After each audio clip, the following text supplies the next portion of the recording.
Afghanistan. In today's video, we will talk about what will be the impact of Taliban on India and on China. Let's begin with India first. If you see from the last few years, India has heavily invested in the infrastructure sector in Afghanistan. To name a few of investments, in 2015, India built the Parliament of Afghanistan in Kabul, and the cost of building this parliament was $90 million.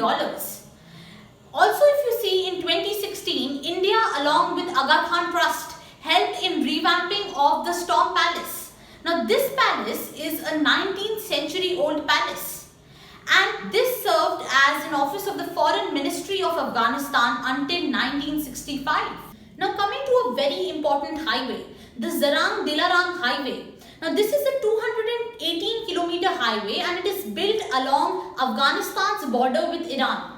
Now, it has a strategic importance attached to it because building of this highway gives you an alternative route to Afghanistan to trade with Afghanistan via the Chabahar port of Iran. Now, if you look at the transportation sector, India has gifted Afghanistan 400 buses, 200 minibuses and 285 military vehicles to the Afghan army. All this is now in the hands of the Taliban. All these infrastructure projects will now get stalled, and this is a huge financial loss for the government. The second most important impact is that the cross-border terrorism will rise. The terror groups like Jaish-e-Mohammed, Lashkar-e-Taiba will become more powerful under the Taliban rule. Now, the third important point is that the drug trade will increase. This is because the main source of revenue of Taliban is through the production of various drugs like heroin, opium. Now, in order to increase their revenue, they will encourage the production of more drugs. And there will be nobody to stop because now the production is government backed. Now, let's come to China.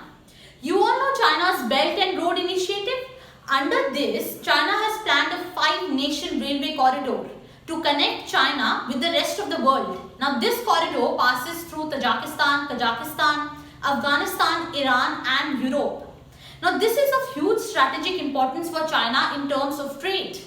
Now, if there is a lot of instability in the region, what will happen? China will not be able to use and build this corridor. And that is the reason China has said that we are ready to build friendly ties with the Taliban. Now, contrast this, China has been blamed for human rights violations against the Uyghur Muslims, the minority in China. China has been accused of detaining over 1 million Uyghur Muslims. Now, this tells you about a famous quote: if Taliban agrees to join hands with China, that in international relations, there are no enemies, there are no friends, there are only permanent interests.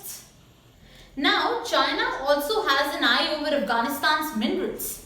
Despite being one of the poorest countries in the world, Afghanistan is extremely rich in terms of natural resources, in terms of minerals. Afghanistan has a huge reserve of copper, iron, lithium, bauxite, to name a few minerals. According to a 2019 report of Afghanistan's Ministry of Petroleum and Mines, it estimates that the country has copper reserves amounting to 30 million tons. In a 2010 document of US Defense, it describes Afghanistan as Saudi Arabia of lithium. It's such a huge statement to say. It states that how Saudi Arabia and Middle East countries are important for crude oil across the world, the same way Afghanistan is to lithium. It just tells you how large are the reserves of lithium in Afghanistan. And lithium's demand is extremely high in the present times because it is used in batteries. It is also high in demand because of its use in electric cars in the present times. And China is a world leader in mining. Just tells you why China wants to maintain friendly relations with Taliban. If you like this video, please like, share and subscribe this video. I look forward to meeting you in my next video.